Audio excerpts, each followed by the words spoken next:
நண்பர்களே, இது நான் இன்னைக்கு தொடங்கும் புதிய தொடர். ஒவ்வொரு திங்கட்கிழமையும் சாயங்காலம் 5 மணிக்கு இந்த தொடரில் ஒரு வீடியோவை வெளியிடுவேன். கடந்த வாரங்கள்ல உலகம் முழுசா இருக்க மிகவும் சுவாரஸ்யமான செய்திகளை மற்றும் அதிசயங்களை முடிஞ்சவரை மிகவும் பொழுதுபோக்காக விளக்குறேன். முன்னாடி எனக்கு ஆதரவு கொடுத்த மாதிரி இந்த தொடரையும் ஆதரிப்பீங்க என நம்புறேன். இப்போ நம்ம கதைக்கு போலாமா? சில ஆண்டுகளாக சீனர்கள் தத்ரூபமான செக்ஸ் பொம்மைகளை தயாரிச்சிட்டு வராங்க. இந்த பொம்மைகள் மனித உடலைப் போலவே வடிவமைக்கப்பட்டிருக்கு. அது மனித உடலோட மென்மையையும் வடிவத்தையும் கொண்டிருக்கு. இந்த செக்ஸ் பொம்மைகளோட விற்பனை உலகம் பூரா உயர்ந்திருக்கு. செக்ஸ் ரோபோக்களை உருவாக்க AI தொழில்நுட்பத்தை பயன்படுத்தி இப்போ அவங்க ஒரு படி மேல போயிட்டாங்க. இந்த மேம்பட்ட ரோபோக்கள் மனிதர்களைப் போலவே அனைத்து வகையான பாலியல் இன்பத்தையும் கொடுக்கிற வகையில வடிவமைக்கப்பட்டிருக்கு. அந்த ரோபோக்கள் உடல் நெருக்கத்தின் போது முனகல் ஒலிகளை எழுப்புது மற்றும் தனிப்பட்ட காதல் உரையாடல்களில் கூட ஈடுபடுது. காதலன் காதலி போல நடிக்கவும் செய்யுது. சீனாவில் இந்த மாதிரி செக்ஸ் பொம்மைகள் மற்றும் செக்ஸ் ரோபோக்களுக்கான தேவையே அவற்றின் உற்பத்திக்கு முக்கிய காரணமாகும். 1980 2015 வரை சீனாவில் ஒரு குழந்தை கொள்கை இருந்தது. இதனால ஆண்களுக்கு திருமணம் செய்ய போதுமான பெண்கள் இல்ல. சீனால இருந்த 35 ஆண்டுகள் பழமையான ஒரு குழந்தை கொள்கையால மில்லியன் கணக்கான ஆண்களுக்கும் பெண்களுக்கும் திருமணமாகாத நிலைமை ஆயிருக்கு. அதனாலதான் இந்த செக்ஸ் டாய்ஸ்களோட உற்பத்தி அதிகமாகிருக்கு. இந்த ஆண்களுக்கு ஏன் உடல் உறவின் மேல இவ்வளவு ஆசை? இன்னும் சுவாரஸ்யமாக 60% செக்ஸ் பொம்மைகள் உண்மையில் பெண்களால வாங்கப்படுது. பாடல்களை கேட்பதற்காகவோ இல்ல திரைப்படங்களை பார்ப்பதற்காகவோ ஒருவர் பொதுவில் தூக்கிலிடப்பட்டால் அது எப்படி இருக்கும்? இது ரொம்ப தொந்தரவாக இருக்கிறது இல்லையா? ஆனா வட கொரியால அதுதான் நடந்தது. தென் கொரியாவில் இருந்து 70 பாடல்கள் மற்றும் 3 படங்களை பார்த்ததற்காக 22 வயது வட கொரிய சிறுவன் பொது இடத்தில தூக்கிலிடப்பட்டான். ஏன் அப்படின்னா வட கொரியாவின் புரட்சிகர சித்தாந்தம் மற்றும் கலாச்சாரம் சட்டத்தின்படி இன்னொரு நாட்டிலிருந்து, குறிப்பாக தென் கொரியா நாட்டோட விஷயங்களை பார்ப்பது கடுமையான குற்றம். அங்க வடகொரியா மிகவும் கண்டிப்பானது. அவங்க அந்த சிறுவனின் பெயரை கூட மற்ற நாடுகளுக்கு தெரிய அனுமதிக்க மாட்டாங்க. இந்த சம்பவம் உண்மையில 2022 நடந்துச்சு. ஆனா சில நாட்களுக்கு முன்னாடி மனித உரிமைகள் ஆணையம் அறிக்கையை வெளியிட்ட போதுதான் உலகம் அதை கண்டுபிடித்தது. உலகத்துல மில்லியன் கணக்கான வைரஸ்கள் இருக்கு. அதுல ஸ்பானிஷ் காய்ச்சல் வைரஸ் மட்டுமே 1918 100 மில்லியன் மக்களை கொன்னுடுச்சு. ஆனால் நம்ம நல்லா நினைவுல வச்சிருக்க வைரஸ் பெயர்கள் 2 இருக்கு. ஒன்று கொரோனா வைரஸ், மற்றொன்று எய்ட்ஸ் எனப்படும் SIV. எய்ட்ஸ் இதுவரை 40 மில்லியனுக்கும் அதிகமான மக்களை கொன்னிருக்கு. கொரோனாவுக்கு தடுப்பூசி இருக்கு. ஆனா 1980 முதலா தோன்றிய HIV பற்றி என்ன? இப்போ வரை தடுப்பூசி இல்ல. 2022 ஆண்டில 6,80,000 பேர் SIV எய்ட்ஸ் நோயால் பாதிக்கப்பட்டாங்க. ஆனா கோவிட் தொற்று நோய் காரணமாக இந்த செய்தி பெரும்பாலும் புறக்கணிக்கப்பட்டிருக்கு.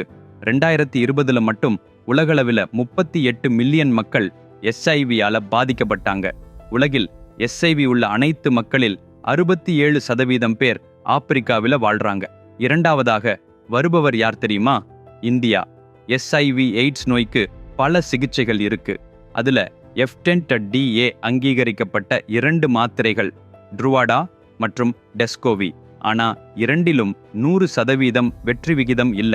கிலியட் சயின்ஸ் நிறுவனம் இப்போ லெனாகாபவீர் என்ற ஊசி மருந்தை உருவாக்கியிருக்கிறாங்க. இது HIV நோயை தடுப்பதற்கான தடுப்பூசி அல்ல.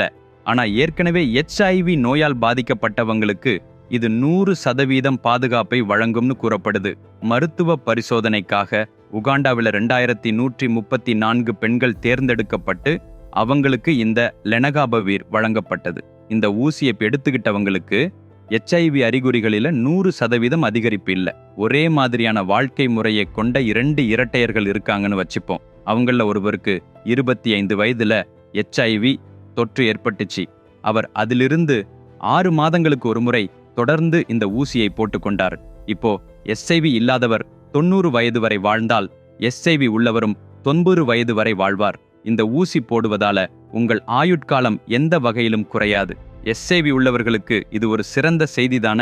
சுவாரஸ்யமான விஷயம் என்னன்னா, இந்த 3 மருந்துகளும் கிலியட் சயின்ஸால் உருவாக்கப்பட்டது.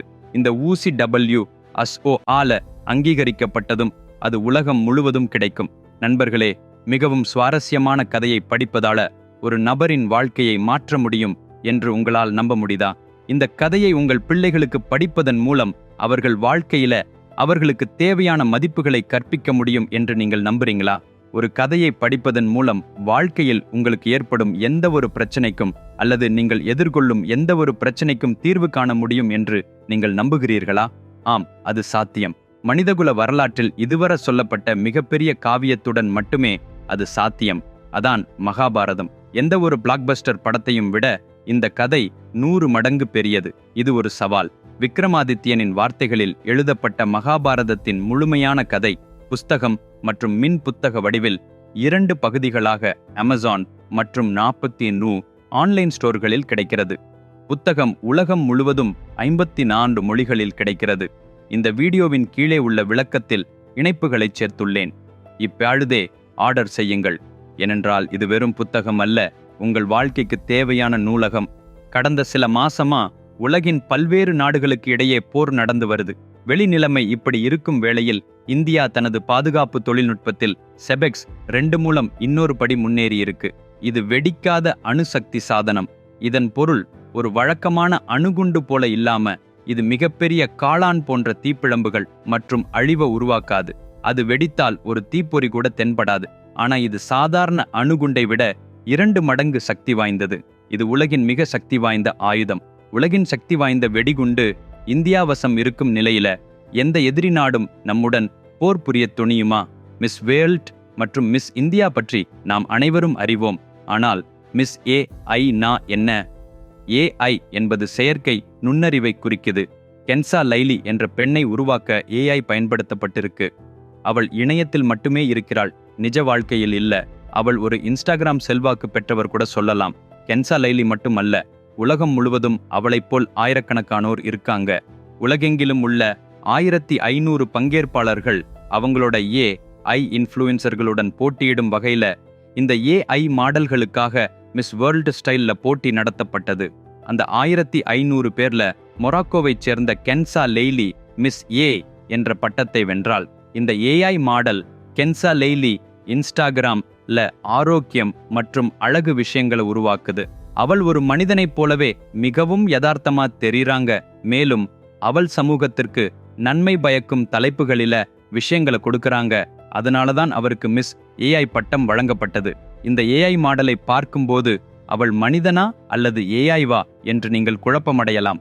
ஒரு மலை அளவிலான சிறுகோள் விண்வெளியில் இருந்து பூமியை நோக்கி வந்து கொண்டிருக்கிறது.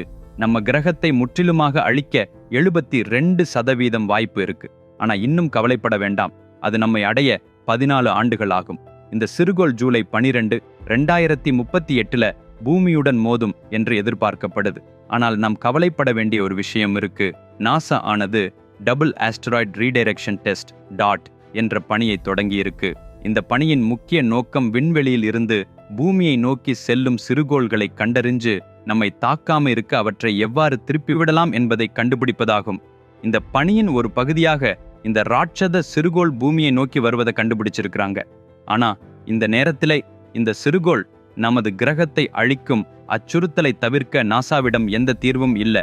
எனவே இப்பொழுது கவலைப்படத் தொடங்க வேண்டிய நேரம் இது. பெங்களூரில் உள்ள ஆகாஷ் லாப் என்ற இந்திய ஸ்டார்ட் அப் மனிதர்களை விண்வெளியில் வாழ அனுமதிக்கும் வகையில் விரிவாக்கக்கூடிய விண்வெளி வாழ்விடத்தை வடிவமைச்சிருக்கு. இது அடிப்படையில் ஒரு விண்வெளி வீடு. இந்த வீட்டில் 6 முதல் 16 பேர் வரை தங்கலாம். ஆகாஷ் லாப் இந்த முன்மாதிரிக்கு விண்வெளி ஹப்னு பேர் வச்சிருக்காங்க. விண்வெளி ஹப் விரிவடையும் திறனை கொண்டிருக்கு. அதாவது பூமியிலிருந்து விண்வெளியை அடைந்தவுடன் முழுமையாக விரிவடைய 7 நாட்கள் ஆகும். இது விண்வெளி கதிர்வீச்சிலிருந்து சிறந்த பாதுகாப்பை வழங்கும். இந்த வீட்டில் இருந்து சந்திரனில் எளிதாக பரிசோதனைகளை மேற்கொள்ளலாம். தென் கொரியாவில் அதிக வேலை அழுத்தத்தால் ரோபோ அரசு ஊழியர் ஒருவர் தற்கொலை செஞ்சுக்கிட்டார். அது நம்ம எல்லாருக்கும் தெரியும். ஆனா அது உண்மை அல்ல. உண்மை என்னன்னா, தற்கொலை பண்ணிக்கிட்டது மனிதன் இல்ல, ஒரு ரோபோ. இந்த ரோபோ சூப்பர்வைசர் என்று அழைக்கப்படுது. இந்த ரோபோ மிகவும் சிறப்பு வாய்ந்தது. ஏன்னா இது லிப்ட் அல்லது படிக்கட்டுகளில் எந்த தளத்திற்கும் எங்கு வேலை இருந்தாலும் பயணிக்க முடியும். இது மனிதர்களைப் போலவே அதன் சொந்த நிலையான வேலைவாரத்தை கொண்டிருக்கு. மேலும் அதன் சொந்த ஊழியர் அடையாள அட்டையையும் கொண்டிருக்கு. இது உண்மையில தற்கொலையா என்பதுதான் இங்கு விவாதிக்கப்பட வேண்டிய உண்மையான கேள்வி. தென் கொரிய தொழிலாளர் சட்டங்களின்படி மனிதர்களோ அல்லது ரோபோக்களோ வாரத்தில 40 மணி நேரத்திற்கு மேல் வேலை செய்ய முடியாது. அவர்கள் கூடுதல் நேரம் வேலை செய்ய வேண்டியிருந்தால் அது வாரத்திற்கு 52 மணி நேரத்திற்கு மிகாமல் இருக்கணும். கூடுதலாக இந்த ரோபோக்கு ஒரு நிலையான வேலை வாரம் மற்றும் கூடுதல் நேர அட்டவணை இருக்கு. அதாவது ஓவர் டைம் டியூட்டிக்கு ரோபோக்கும் லிமிட் இருக்கு.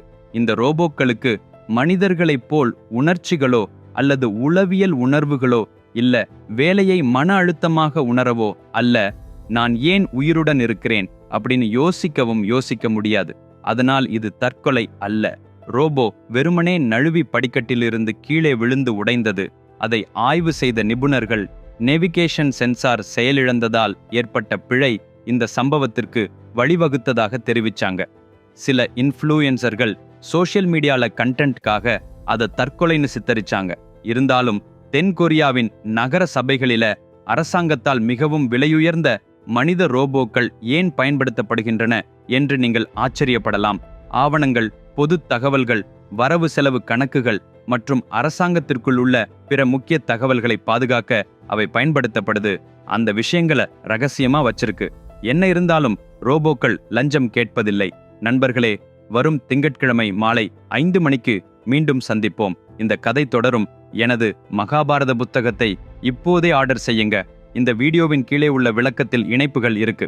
மேலும் நீங்கள் இதுவரை எனது சேனலுக்கு சப்ஸ்கிரைப் செய்யவில்லை என்றால் உடனடியாக செய்யவும். மீண்டும் சந்திப்போம்.